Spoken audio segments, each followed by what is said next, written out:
Does your childhood play a role in your relationship with money today? This is a very profound question. He talks about how one's financial decisions may be right for him or her, but may sound completely crazy to another person. So in today's video, I'm going to unpack some of the things that I learned as I introspected more into my money journey, starting from my childhood days.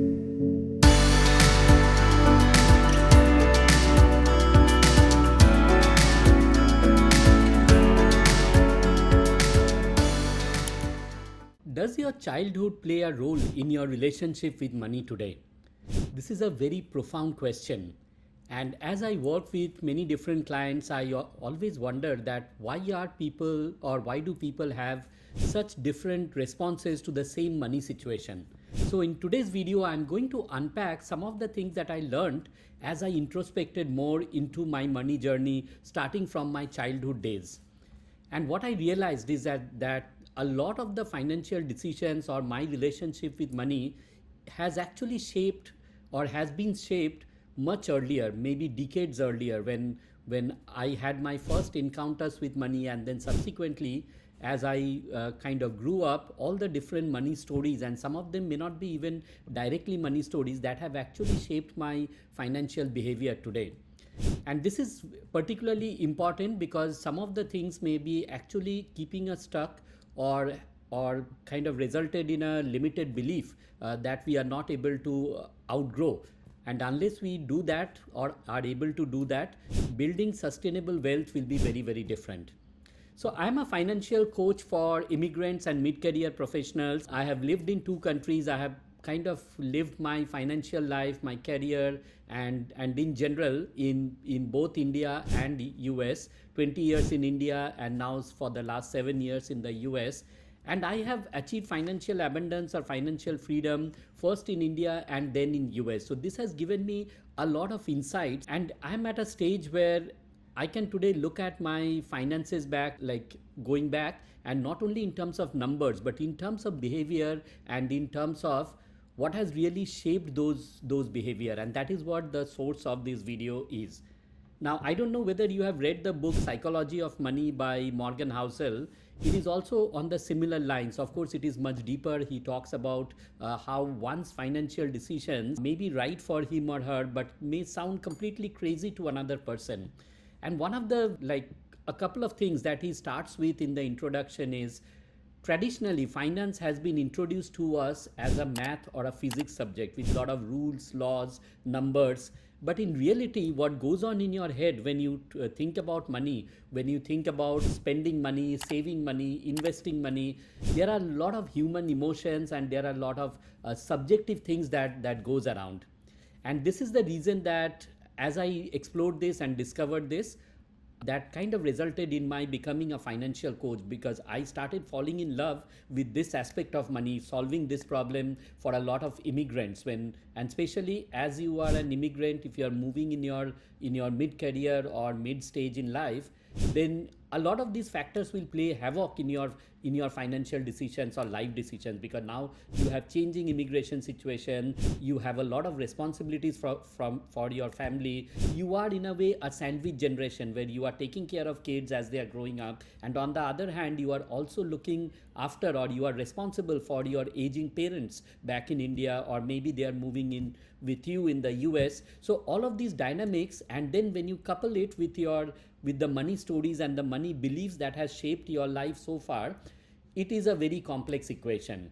And I'm not going to kind of unpack it like a psychologist or anything in this video, but what I'm going to talk about today is my own journey and the incidents that I could recollect that has probably shaped the kind of financial decisions I take today. And every day I have been growing. I'm trying to grow out of those limiting beliefs, but it's a work in progress.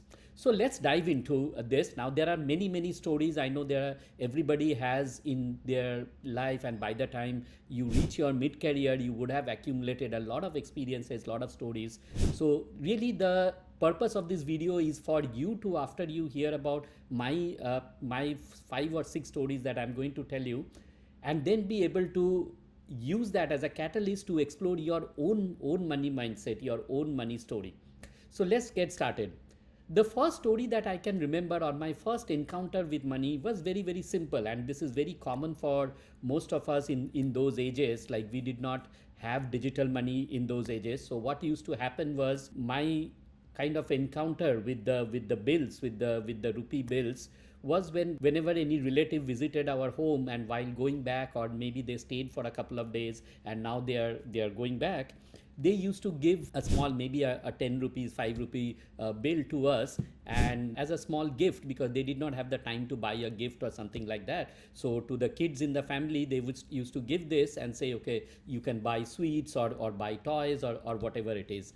And I remember that I used to get pretty thrilled about that. So whenever any relative visited, it was like slowly that expectation was setting up, that yes, I will get something when they are finally leaving the home. And this was thing. And the second memory that I had was, I don't know whether my grandfather or my father bought me a piggy bank. And again, this was pretty common in those days, so I started saving in that. So that kind of introduced me to the concept of saving.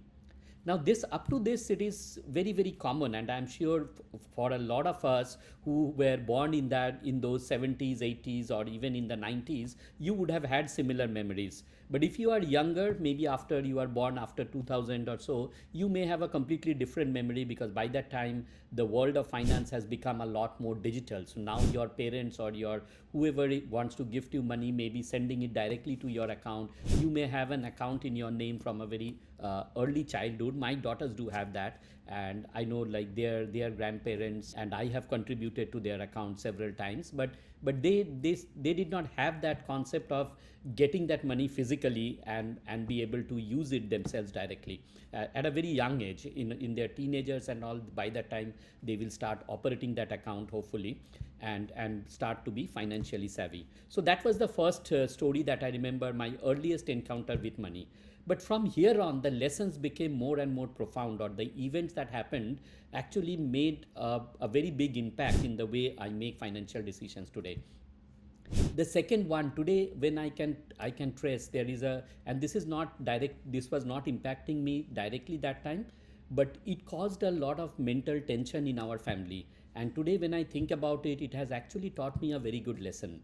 So let me tell you the short story, or the life situation in short. That my grandfather, my maternal grandfather, he was not very rich. He used to be a middle class, maybe lower middle class. He used to have a good job. He was in the army, then he moved to the civilian kind of job. But he was very people friendly. He used to love people visiting his home. And what I've heard, or what I've seen in those days, is like almost every evening he used to invite somebody to the home, and without even telling my grandmother that there will be guests today. And what resulted in this was a lot of unwanted expenditure, because he would just meet somebody and call him at home, and he was himself a foodie, so he wanted to have very elaborate dinners, and sometimes beyond his means. And what happened was, over the years, over the next 10, 20, 30 years, his wealth kind of dwindled. There was no savings. There was nothing. That he did not kind of believe in savings at all. He was basically living a very good life and inviting people to his home. And when people get invited again and again, they also started taking him for granted. So they used to just turn up unannounced, and they knew that, yeah, today we can have another elaborate dinner, or this person will go to the market and get something good for us. So what was the effect of that? The ultimate effect was really, really bad, because at his old age, when he was still alive, he and my grandmother, they had to actually, like, after his retirement, of course he did not even build a home for himself or his wife. And so they moved into a rented accommodation, and slowly what happened was, the standard of that rented accommodation kept shifting towards the lower side. That means it was very, very evident to the people and the relatives and to us that they are really kind of getting broke as they become aged. And in the last years after he passed away, it was really, really bad, where my grandmother was actually staying in a place that was not very conducive to her in that kind of an age, where she was above 70. So there was a lot of hardships at that point. And yeah, from time to time she used to come to our home and stay there, but she didn't want to stay permanently also because of her kind of independence, or the sense of independence. And but she had to go through a lot of hardships, and sometimes could not even afford the right medical care and so on. So this gave me not a good feeling in that age, even though I was a child. But as I was hearing people talking about this, about his extravagant lifestyle and all, it kind of gave me a very good lesson in spending money and planning for your old age. So this was really a good lesson in teaching that if you do not think about your long term, if you do not get into the habit of saving money, how extreme can it become? And I had that first hand experience, unfortunately, with one of my very, very close people. Like, I was very close to my grandmother, and it was very painful to see her suffer and not be able to admit that to the family members, to us, to my dad, to my mom. So it was really, really painful, but this was one of the lessons which had actually kind of made me much more financially conservative after that. Okay, so getting back to the second story, and this is really a very, very positive one. My same grandfather, or my maternal grandfather, actually helped me a lot in this thing, where he introduced me to the concept of reading and the concept of reading books at a much earlier age. And I still remember the first book that he gave me was a compilation of Sherlock Holmes. And okay, I mean, I think books are pretty common in those days, where we did not have so much of media distraction, we did not have social media and so on. But one of the things that really stayed with me for a very, very long time, he said that books are not to be, or a particular book is not to be read only once, but every time you read the same book again and again, you will find a new meaning, you will learn something new. And this was true for that book of Sherlock Holmes, because the mysteries were such that at that young age it was not possible for me to grasp everything, how each of the cases were solved by Sherlock Holmes and his assistant. So as I read it again and again, I could discover the new clues, the new things, the new ways of investigating, and why that story was so famous, why he was so famous. So years later, when I visited London, I went to Baker Street, and that was a good kind of memory to know that yes, I have read about Sherlock Holmes in my childhood, and now I was just standing in that famous Baker Street. So this was the second thing. Now, how you may ask that, okay, how did it help me in my finances? The habit of reading is a very good thing. Most of my financial knowledge was kind of self-taught. I did not go through a finance degree, or I did not kind of go through a particular license certification or something like that. But it has been my own interest of reading books, and slowly at some point in time, because of the other stories that I'm going to tell you, which kindled my interest in finance, and books were my window to know more and more. As I got ripped off by financial professionals, as I lost money in certain things, the only way to correct that for me was go and buy a book for that. For example, when I lost money in commercial real estate, and as I realized my mistake, that I did not know a lot of things, I was just going because of FOMO, fear of missing out, or I was just following other people. Then my very next step was find the best book on commercial real estate, and I read it end to end to know all the concept where I was doing a mistake. And I did it for many other subjects in personal finance and adjacent to personal finance. So that was the second thing. The third one was the deprivation of media. Now, in those days, of course, there was no smartphones, there was no social media and other things. But in the 1980s, the TV was becoming very popular in our homes and in my neighbor's home and so on. And then along with TV, people also started watching movies in their home by getting those video cassettes and those, I don't know what it was called, the DVRs or something like that. And so my neighbor had a very good TV in those days, even though it was, I think, a black and white, and we did not have a TV. And he used to rent these movies, and all the people from the neighborhood, the kids and all, were used to gather in his home, and they used to have a good time. And once or twice I also sneaked out from my home and attended these shows. But after some time, my dad kind of learned about it, and he did not take it very well because he saw it that I'm skipping my studies when I'm supposed to study in the evenings. I was sneaking out of the home, although it was just next door. So he caught me once or twice, and I had a good scolding, or maybe even a beating or two. Now, how did that shape my financial this thing or my financial life today? I think what it taught me was, the first thing was distractions, that to keep distractions at a minimum. And this is very, very important because shiny object syndrome is one of the reasons why our wealth gets drained out. We think about a product, somebody tries to pitch us something, and we go and put our money into that. And in those days, for me, it was my time. It was my time, it was my, or all the trash that I was putting in my head, because some of the movies were really, really trash. They did not have any meaning and all those things. And later on, I understood when my dad told me that he was not against me going and seeing that movie, but he was against me going and seeing those kind of movies which did not add anything substantial to my learning or to my growing up.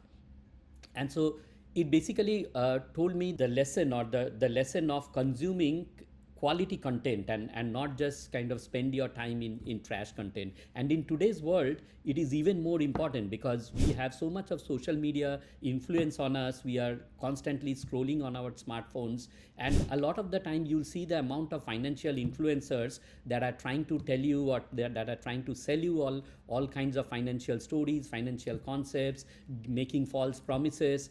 All of those things are all over the social media, and it's kind of unregulated also. So you have to filter out, and of course I am also part of like I am also, through this channel, I am telling you the things that I have learned from my experience. Now it is up to you to understand whether this content makes sense for you or not. Definitely, if you are visiting this channel, if you have already subscribed, and if you have not subscribed and you are really liking this video and my other videos, then please do subscribe, because that way you will be able to filter out other contents and my videos will come more and more to you. So if it is really helpful to you, please select my channel.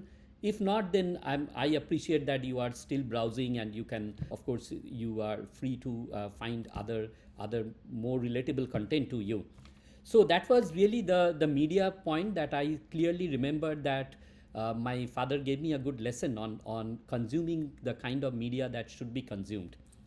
All right, the fifth one is even more, and this is a long incident, but I'll try to keep it as short as possible.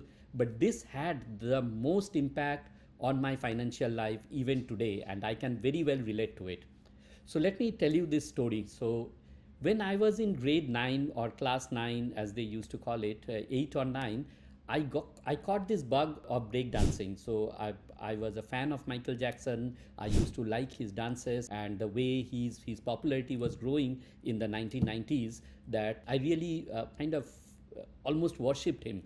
And so I started picking up his dance moves, and it quickly caught on in my school. It became I started gaining a lot of attention, being an introvert, but that attention, that I could finally find something where I don't have to speak to people, but I can just dance my way out. And then that gave me a lot of popularity in the school and in my neighborhood. And so, but there was one problem. As I told you, that there was always a kind of a media starvation in my home, that my parents did not invest in those media gadgets like either a TV or a music system and so on. But if you have to practice dancing, we did not have phones, so we needed a music system. I needed a music system. So again, I kind of relied on the people around me, and I had a cousin who used to stay very close to us. So and he had a good music system. So one day I talked to him and I said that, okay, I just need a music system sometime when I get time, maybe once a week or so. So can you lend yours to me, and I will practice my dance and then give it back to you within a day or two. So this process started, and even though my dad noticed it, but he did not say anything, because I was doing it at a very small portion of my time. And then what happened was that one day I got kind of greedy, because we had a class picnic somewhere, and my friends requested me to basically do my dance shows there.